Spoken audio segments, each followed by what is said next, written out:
Sin duda, el día de hoy hay temas importantes, ¿no? En Islay, en donde se realiza el segundo paro indefinido por el tema de la minera Tía María, el arresto a Alejandro Toledo en los Estados Unidos, pero también, no menos importante, es lo que acontece en el Congreso de la República con los debates de los proyectos de la reforma política. Se han aprobado hasta el momento 3, 2 en comisión y 1 en el Pleno. Quedan 3 todavía de los 6 que han presentado el Poder Ejecutivo: el de financiamiento de partidos políticos, la paridad y alternancia, y el impedimento o la inmunidad parlamentaria, que sin duda es el más difícil, el más complejo, y en el que los congresistas, algunos de ellos, por cierto, dan gran batalla, ¿no?, para que no se produzca esto. Vamos a conversar justamente sobre este tema con Jorge Jáuregui, que es analista político y conocedor también sobre estos temas. ¿Cómo está, Jáuregui? Un verdadero placer, muy buenas tardes. Bueno, ¿cómo ves el panorama? El 25 de julio culmina ya la legislatura, es un plazo que se había extendido para poder aprobar estas iniciativas. Se han aprobado, al menos en el Pleno, solo 1, ¿no? Y otros 2 en comisión, y restan 3. Estamos ya a pocos días de que culmine esta legislatura ampliada. ¿Cómo avisoras tú el panorama? Yo creo que, en definitiva, hay que reconocer que es un proceso importante, en principio, ¿no?, que el país haya, digamos, puesto en agenda el tema importante de la reforma política. El Perú tiene un problema sustantivo, y es que durante este periodo de vigencia de la Constitución del 93 hemos visto cómo las instituciones económicas que contempla la Constitución del 93 han caminado con relativo éxito, ¿no? Hay un consenso respecto a que el mercado funciona razonablemente bien, con defectos, pero razonablemente bien.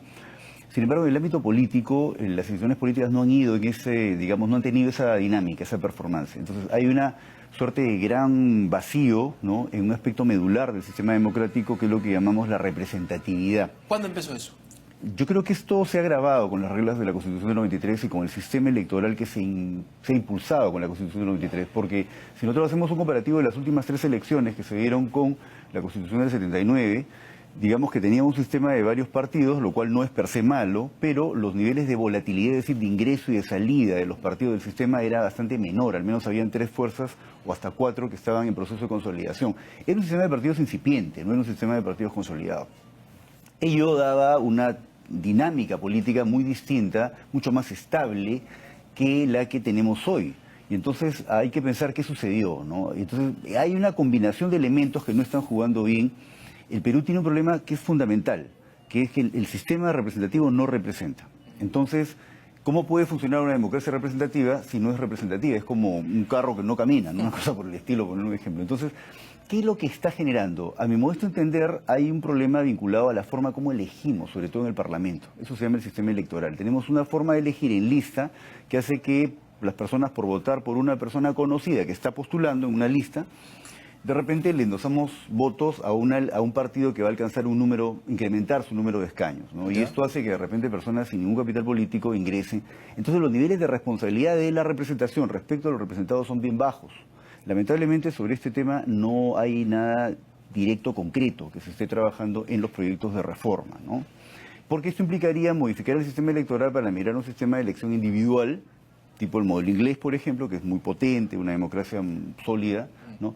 Y, digamos, este sistema de elección en lista que tenemos, ¿no?, que introduce incentivos. Esto implicaría una reforma constitucional, obviamente, porque tenemos que en el texto constitucional se establece que las elecciones de cuerpos del Parlamento o de los cuerpos, digamos, colegiados, debe ser por sistemas proporcionales. Eso bloquea la posibilidad de que haya elecciones individuales.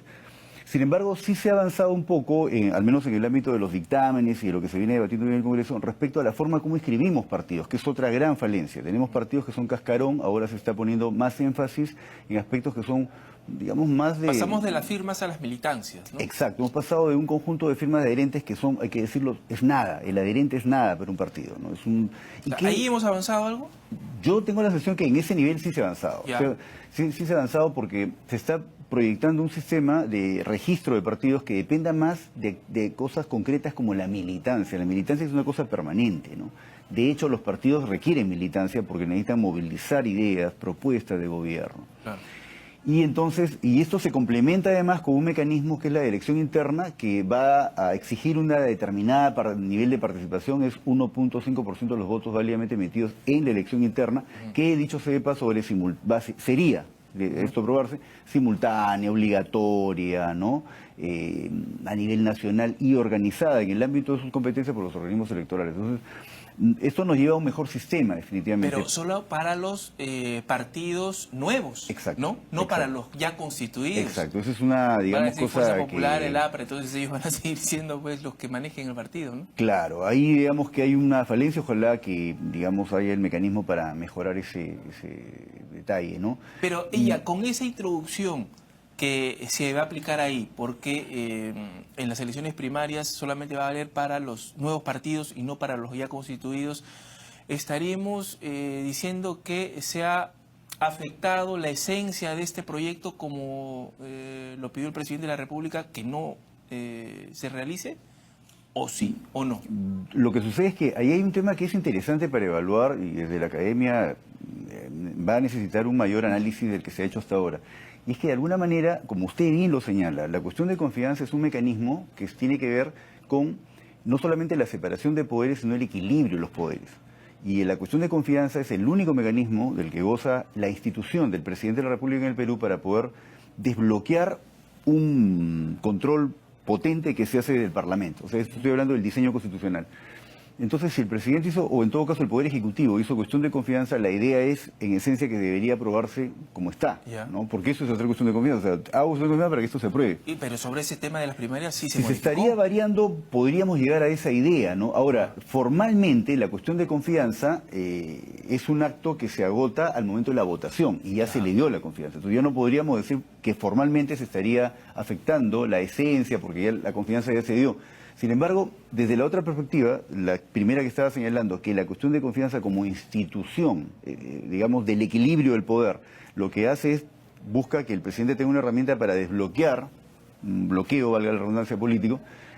Podríamos pensar como que se vació de contenido la institución de la cuestión de confianza, ¿no? Por eso es que es importante este tema de la reforma política, porque estos son aspectos que hay que mejorar. En el Perú tenemos un sistema presidencialista bastante malo, hay que decirlo. Es decir, es un presidencialismo muy débil, con un presidente casi atado de manos. No estoy hablando del actual presidente, estoy hablando de la institución de la presidencia.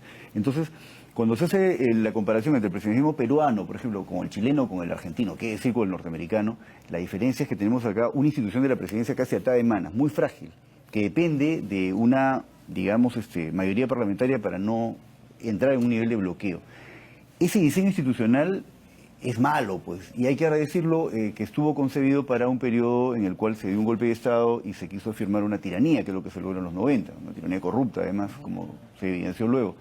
Entonces, ese es un aspecto medular que ojalá se pueda cambiar, porque como usted bien lo señala, acá estamos como en un limbo. Por un lado, sí es cierto que la cuestión de confianza es para pasar políticas públicas, para que el Parlamento pase, apruebe políticas públicas.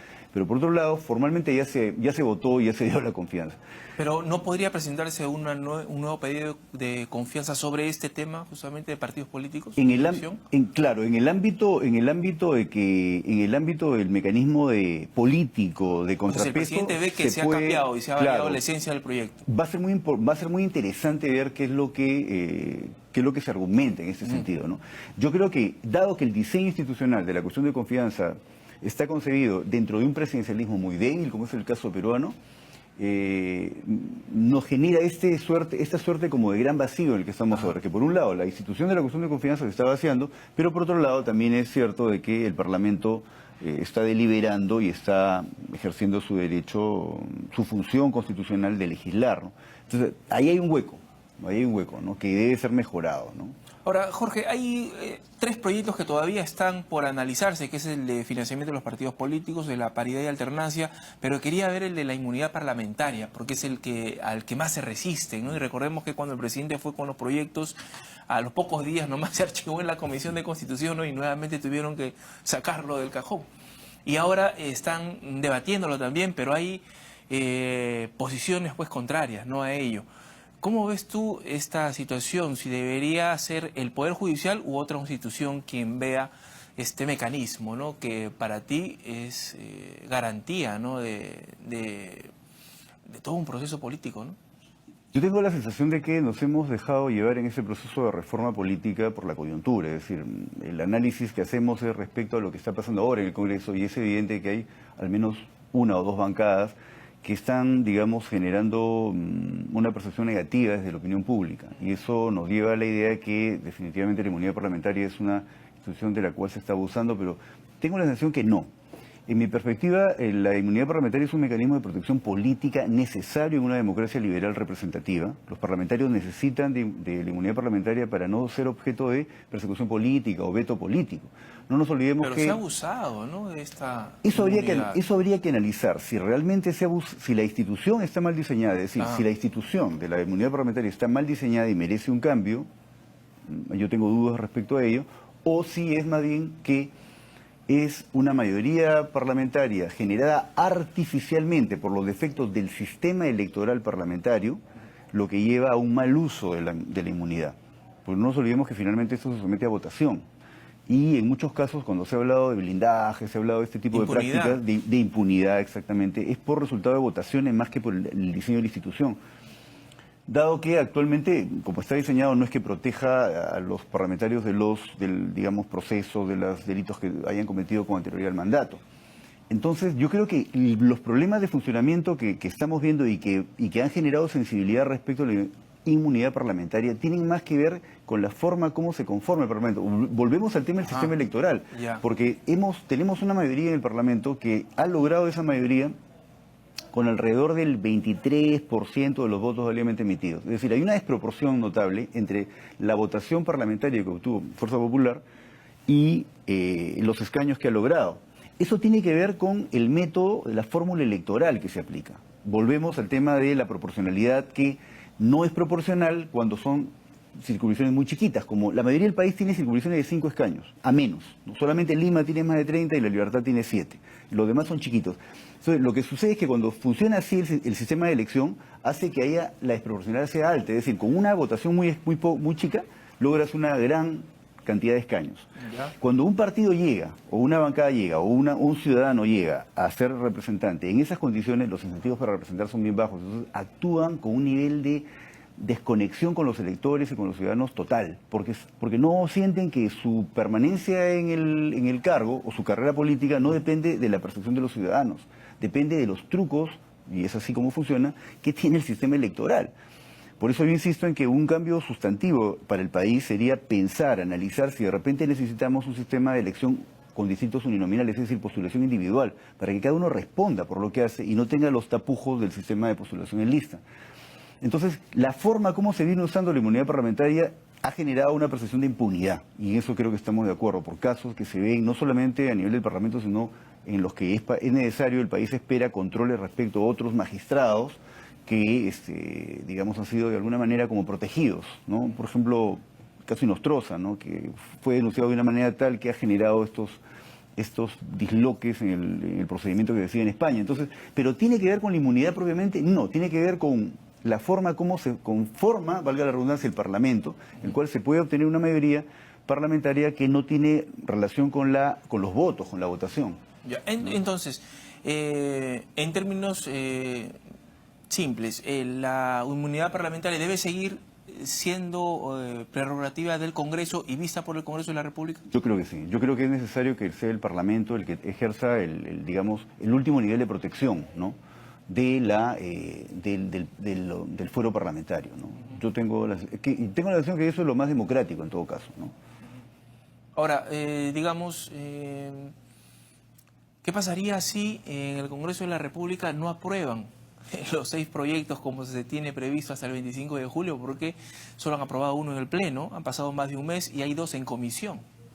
El presidente tiene la potestad de poder, y lo ha dicho que no, pero tiene la potestad de cerrar el Congreso. Yo tengo la sensación de que si pensamos en la institución de la cuestión de confianza, desde el punto de vista de la formalidad que establece la Constitución, ya se votó y ya se le concedió la confianza. Entonces, decir que se le está negando la cuestión de confianza porque se deforma, yo creo que no tendría mucho sentido en esta coyuntura, ¿no? Sin embargo, el presidente, digamos, tiene la posibilidad de insistir con alguna política específica que busque sacar y hacer cuestión de confianza por algo más específico, ¿no? Entonces queda todavía el margen para ello. Creo que es importante que se piense, y esto lo digo un poco desde una perspectiva de la academia, ¿no? Se piense en la reforma política como un proceso de más largo aliento, porque cuando se habla de una reforma del diseño constitucional lo que se hace es dejar reglas que tienen vocación de perpetuidad. Entonces, todavía creo que hay bastantes cosas que hay que seguir pensando, ¿no? Más allá de la actual coyuntura que lamentablemente, digamos, nos ha dejado desde el año 2016 en una suerte de gran bloqueo político, ¿no? Y eso tiene que ver porque se le ha dado mayoría parlamentaria a una organización política que no logró tener ese mismo respaldo electoral en la elección congresal, ¿no? Entonces hay una distorsión ahí, ¿no? Ahora, Jorge, quería aprovechar tu presencia aquí, tú que conoces mucho de gestión pública. ¿Cómo estás viendo tú este manejo del Poder Ejecutivo con el tema de Tía María, ¿no? En donde se ha suscrito ya, o se ha otorgado la licencia de construcción, pero luego se solicita un diálogo, ¿no? Para muchos se debió primero primero debieron dialogar y después se tendrá la licencia de construcción, ¿no? ¿Cómo aprecias tú este manejo que hace el Poder Ejecutivo en este tema? Sí, yo tengo la sensación que lamentablemente, digamos, un problema que se asocia con lo que hemos conversado antes, ¿no? El tejido institucional peruano, pensando ya desde la sociedad civil, hay un hueco enorme de los partidos. Y se aprecia constantemente que en este tipo de fenómenos en los cuales hay protesta social y tal, eventualmente se filtran también intereses particulares, ¿no? Que logran tener en un sistema sin partidos capacidad de movilizar y digamos, generar este tipo de... Bueno, hay muchos que quieren sacar aprovechamiento político, ¿no? Entonces, hay congresistas que han viajado a Arequipa, ¿no? Claro. Siendo de Cajamarca. Claro, bueno, en el caso de los parlamentarios ellos tienen una función de representación y bueno, yo diría que podría entenderse de esa manera. Pero estoy hablando de grupos fácticos, ¿no? De grupos interesados, de repente vinculados incluso hasta operadores, abogados y tal, que tienen una visión particular. Entonces yo creo que el país necesita tener una mejor política para generar, digamos, una mejor participación de la sociedad civil, pero formalmente. El país tiene en el diseño constitucional, constitucional, mecanismos importantes para que la sociedad civil participe en el proceso político. Y sobre todo en este nivel, en el nivel descentralizado, que son los consejos de coordinación regional, que son los consejos de coordinación local, que son estos mecanismos por los cuales los ciudadanos podrían participar en un marco institucional y plantear sus dudas, sus discrepancias, pero en un marco institucional. Llevar a un paro, una protesta y tal, yo creo que definitivamente es una... si se genera violencia y si se invade las funciones de los organismos, como es el caso, en este caso del gobierno nacional y tal, ¿no? Yo creo que no es un comportamiento del todo democrático. ¿Una ¿no? consulta popular sería una solución? Yo creo que es un mecanismo idóneo, ¿no? Yo creo que es un mecanismo idóneo, además someter el tema a, por ejemplo, en el caso, tiene un ámbito regional, al Consejo de Coordinación Regional, porque digamos que uno puede ver en las imágenes gráficas, ¿no? Muchas personas, pero vamos a ver cuántas de esas personas representan al conjunto de la sociedad, ¿no? Así es. Entonces creo que esos mecanismos podrían generar un espacio para mejorar el diálogo, ¿no? En el país. Bien. Y la gobernabilidad. Listo, Jorge. Muchas gracias. No, Jorge Jauregui, analista político, con algunas reflexiones aquí en TV Perú Noticias.